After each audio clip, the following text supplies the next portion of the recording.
Michael Jackson earned over $4.2 billion across his career, in life and in death, making him the highest-earning musician of all time. He bought the Beatles song catalog for $47.5 million, later selling it for $845 million. A truly genius move. He built a 2,700-acre fantasy ranch. A monument to imagination, spectacular and relentlessly expensive private living.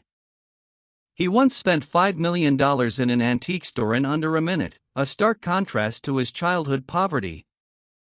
His endorsement deals redefined what a pop star could demand from corporate America, a true pioneer in branding. On June 25, 2009, Michael Jackson died in a rented mansion in Los Angeles.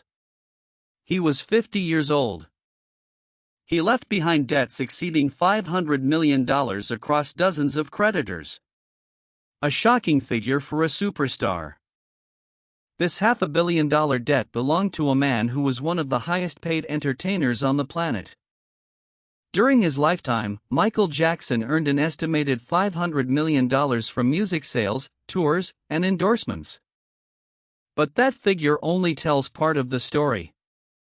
His true financial empire was far more complex and staggering. According to Forbes, his total career pre-tax earnings, adjusted for inflation, were $4.2 billion as of 2018. With $2.1 billion earned during his lifetime, this is more money than most countries generate in a year. This isn't just the fortune of a pop singer, it's the revenue of a small empire built on musical genius.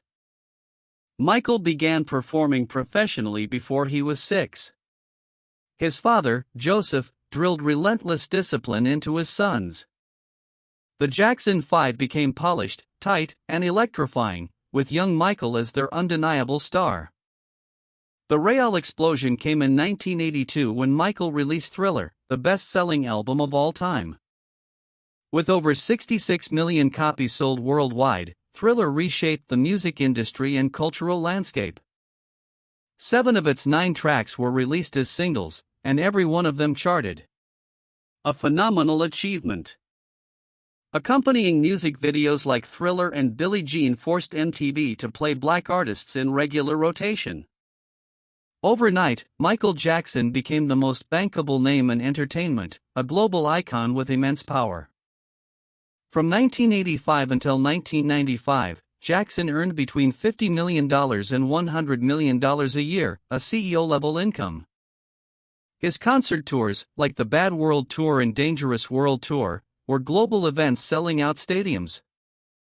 They drew millions of fans and generated hundreds of millions in revenue, solidifying his status as king of pop. In 1983, Jackson and his brothers partnered with PepsiCo in a $5 million promotional deal, a new record. No entertainer had commanded such money from a brand, setting a new standard for artist endorsements. Pepsi wasn't even the first to approach, Coca-Cola passed, seeing it as a niche ethnic campaign. Pepsi took the deal, and the rest is advertising history. Jackson signed multiple deals with Pepsi for a decade. The partnership became one of the most famous celebrity brand alliances ever assembled, truly iconic. He also had deals with LA Gear, Suzuki, and Sony. He even signed a contract with Sony worth $30 million. This included profits from new albums like Dangerous, showcasing his diverse ventures beyond just music. In the early 1980s, Paul McCartney dined with Michael Jackson, explaining the wealth in owning music publishing rights. McCartney earned roughly $40 million each year from his music publishing rights, a fact not lost on Michael. A few years later in 1984, ATV Music Publishing went up for sale, owning rights to 4,000 songs. This included publishing rights to over 250 Beatles songs, all their most popular hits from Beatlemania. McCartney and Yoko Ono were offered the chance to buy the catalog, but both passed on it, twice. They thought the $40 million price tag was too high. They hesitated, but Michael did not. His attorney, John Branca, informed him about ATV. Jackson's response was simple: spare no expense. With the highest competing bid around $40 million, Jackson came in with a decisive $47.5 million offer.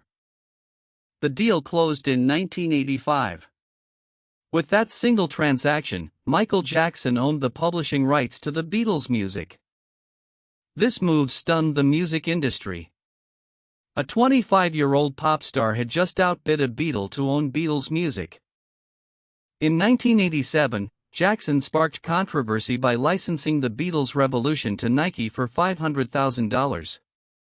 Purists were outraged, but for Jackson, it was proof of concept. Owning publishing rights was a money-printing machine. Then came the merger. In 1995, Sony Music offered Jackson $95 million to merge ATV with their catalog.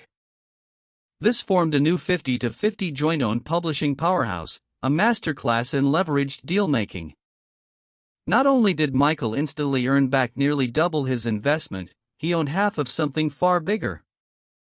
By 2012, Sony/ATV was generating $1.25 billion in annual revenue and $500 million in profit.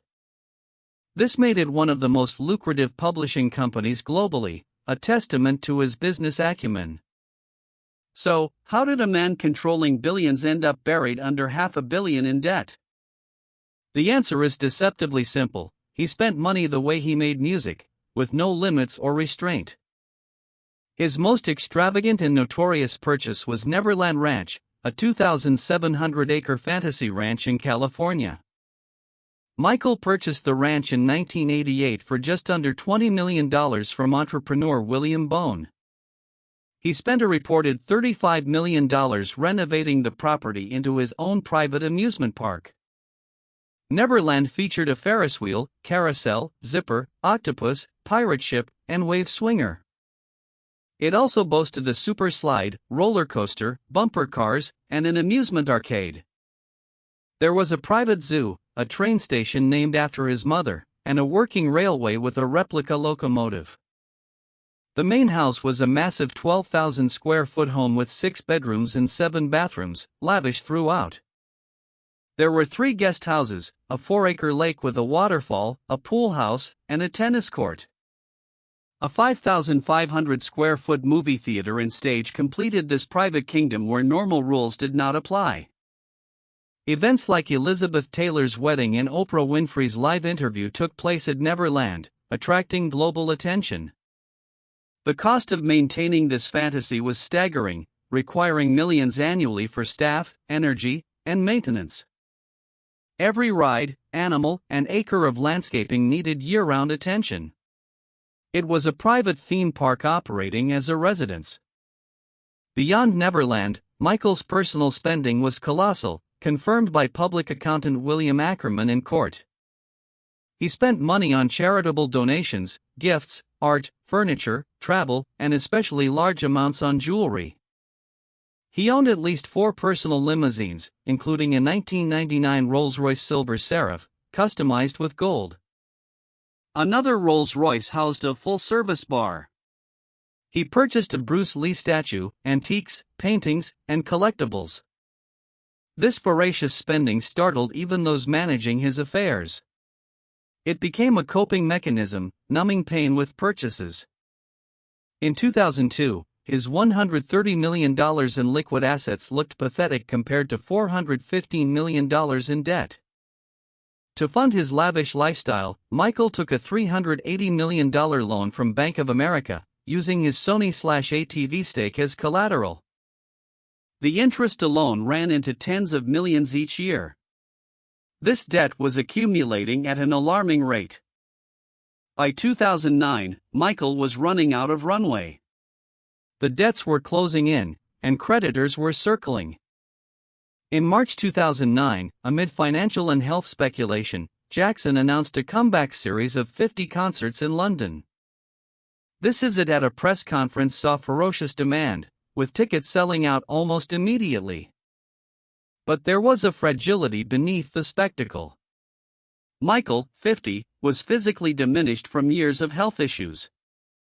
He relied on his personal physician, Dr. Conrad Murray, to manage his sleep with powerful anesthetics. On June 25, 2009, Murray administered a lethal dose of propofol. Michael went into cardiac arrest and never woke up. He died $500 million in debt. Under normal circumstances, this would lead to a forced liquidation of his assets. But in a twist few predicted, Michael Jackson's estate has become one of the most successful posthumous ventures in history. Since 2009, his estate has generated over $2 billion in revenue, consistently ranking as the highest-earning deceased celebrity estate. The king of pop lived like a man who believed money was infinite, and his legacy proved him right. If you found this journey into Michael Jackson's financial empire fascinating, like and subscribe for more untold stories.